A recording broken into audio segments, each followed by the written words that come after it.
Hi friends, AS മീഡിയയുടെ പുതിയ latest informative educational വീഡിയോയിലേക്ക് സ്വാഗതം ചെയ്യുകയാണ്. കേരള സർവകലാശാല ഒന്നാം വർഷ BEd പ്രവേശനവുമായി ബന്ധപ്പെട്ട് സ്പോട്ട് അലോട്ട്മെൻറ്റ് ഡീറ്റെയിൽസ് വന്നിട്ടുണ്ട്. അപ്പോൾ ആർക്കൊക്കെയാണ് ഏതൊക്കെ രീതിയിലാണെന്നുള്ള കാര്യങ്ങളൊക്കെ നമുക്ക് നോക്കാം, ഡേറ്റും കാര്യങ്ങളൊക്കെ. കേരള സർവകലാശാലയുടെ അഫിലിയേറ്റ് ചെയ്തിട്ടുള്ള ഗവൺമെൻറ് എയ്ഡഡ് KUCT സ്വാശ്രയ കോളേജുകൾ എന്നിവയിലേക്കുള്ള ഒന്നാം വർഷ BEd കോഴ്സുകളിലെ ഒഴിവുള്ള സീറ്റുകളിലേക്ക് ജനറൽ, SC, ST, മറ്റ് സംവരണ വിഭാഗങ്ങൾ, സ്പോർട്സ് കോട്ട, ഡിഫൻസ് കോട്ട, KUCT മാനേജ്മെൻറ്റ് കോട്ട സീറ്റുകളിലേക്കും സ്പോട്ട് അലോട്ട്മെൻറ്റ് 2024 ജൂലൈ 23, 24, 25 തീയതികളിൽ കേരള സർവകലാശാല പാളയം സെനറ്റ് ഹാളിൽ വെച്ച് നടത്തുന്നു. അലോട്ട്മെൻറ്റ് ഷെഡ്യൂൾ ചുവടെ ചേർത്തിട്ടുണ്ടെന്ന് പറഞ്ഞിട്ടുണ്ട്. അപ്പോൾ നമുക്ക് നോക്കാം.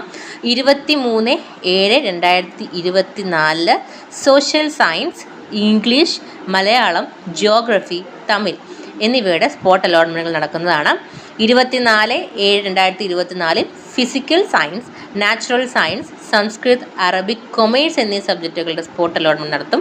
25/7/2024 മാത്തമാറ്റിക്സ്, ഹിന്ദി, ഡിഫൻസ് കോട്ട, സ്പോർട്സ് കോട്ട എന്നിവയുടെ അലോട്ട്മെൻറ്റുകൾ സ്പോട്ട് അലോട്ട്മെൻറ്റ് നടത്തുന്നതായിരിക്കും. അപ്പം രജിസ്ട്രേഷൻ സമയം രാവിലെ 8:30 മുതൽ 10 വരെയാണ്. ആ ഒരു ടൈം പീരീഡിനുള്ളിൽ നിങ്ങൾ രജിസ്ട്രേഷൻ ചെയ്യണം. സ്പോട്ട് അലോട്ട്മെൻറ്റിൽ പങ്കെടുക്കുന്ന എല്ലാ വിദ്യാർത്ഥികളും ഓൺലൈൻ അപേക്ഷയുടെ ഏറ്റവും പുതിയ പ്രിൻ്റ് ഔട്ട് സഹിതം രാവിലെ 10 മണിക്ക് മുമ്പേ റിപ്പോർട്ട് ചെയ്യേണ്ടതാണ്. പ്രസിദ്ധ സമയം കഴിഞ്ഞ് വരുന്നവരെ ഒരു കാരണവശാലും പരിഗണിക്കുന്നതല്ല. അലോട്ട്മെൻറ്റ് സെൻറ്ററിൽ വിദ്യാർത്ഥികൾക്ക് മാത്രമേ പ്രവേശനം അനുവദിക്കുകയുള്ളൂ. ഏതെങ്കിലും കാരണത്താൽ ഹാജരാകാൻ സാധിക്കാത്ത വിദ്യാർത്ഥികൾ ഓതറൈസേഷൻ ലെറ്റർ നൽകി രക്ഷകർത്താവിനെ അയക്കാവുന്നതാണ്.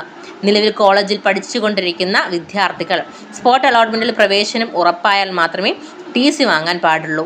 സ്പോട്ട് അലോട്ട്മെൻറ്റിൽ പങ്കെടുക്കുവാൻ വരുന്ന വിദ്യാർത്ഥികൾ ഒറിജിനൽ സർട്ടിഫിക്കറ്റുകളും ലിസ്റ്റുകളും യോഗ്യതയും ജാതിയും, അതായത് നോൺ ക്രീമിലിയർ, കമ്മ്യൂണിറ്റി, EWS, വരുമാനം, ഭിന്നശേഷി, അതായത് മോർ ദാൻ 40% തെളിയിക്കുന്ന സർട്ടിഫിക്കറ്റുകളുടെ പകർപ്പുകളും കൈവശം കരുതണം.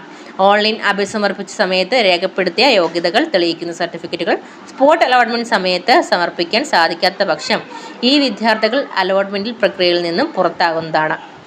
അതാത് വിഭാഗങ്ങളുടെ അഭാവത്തിൽ ഒഴിവുള്ള സീറ്റുകൾ പ്രോസ്പെക്ടസിൽ വ്യക്തമാക്കിയിട്ടുള്ള മാനദണ്ഡ പ്രകാരം സീറ്റ് കൺവേർഷൻ നടത്തി അലോട്ട്മെൻറ്റ് പ്രക്രിയ പൂർത്തിയാക്കുന്നതാണെന്നുള്ള കാര്യമാണ് പ്രസ് റിലീസിലൂടെ യൂണിവേഴ്സിറ്റി അറിയിച്ചിട്ട്. അപ്പോൾ 23, 24, 25 തീയതികളിലാണ് സ്പോട്ട് അലോട്ട്മെൻറ്റ്. അപ്പം ഈ ഒരു കാറ്റഗറികളിൽ എല്ലാവരും ഒരു ടൈം പീരീഡിൽ ചെന്നിട്ട് സ്പോട്ട് അലോട്ട്മെൻറ്റിന് വേണ്ടിയിട്ട് 8 മണി മുതൽ 10 മണി വരെ ആയിരിക്കും ഈ പറഞ്ഞ 3 ദിവസങ്ങളിലും രജിസ്ട്രേഷൻ നടന്നത്. അപ്പോൾ രജിസ്ട്രേഷൻ ചെയ്താൽ മാത്രമേ നിങ്ങൾക്ക് അലോട്ട്മെൻറ്റിൽ പങ്കെടുക്കാൻ സാധിക്കുകയുള്ളൂ. അപ്പോൾ എന്താണ് രജിസ്ട്രേഷൻ ഈ പറഞ്ഞ 8 മണി മുതൽ 10 മണി വരെ ടൈം പീരീഡിനുള്ളിൽ തന്നെ ആ ഒരു സെനറ്റ് ഹൗസിൽ ചെന്നിട്ട് നിങ്ങൾ ചെയ്തിരിക്കണം. ഓക്കെ. അപ്പോൾ മറ്റുള്ള ഇൻഫർമേഷൻസും കാര്യങ്ങളും വരുന്നത് നിങ്ങൾക്ക് എത്തിക്കുന്നതായിരിക്കും. ചാനൽ സബ്സ്ക്രൈബ് ചെയ്യാൻ മറക്കരുത്. Thank you.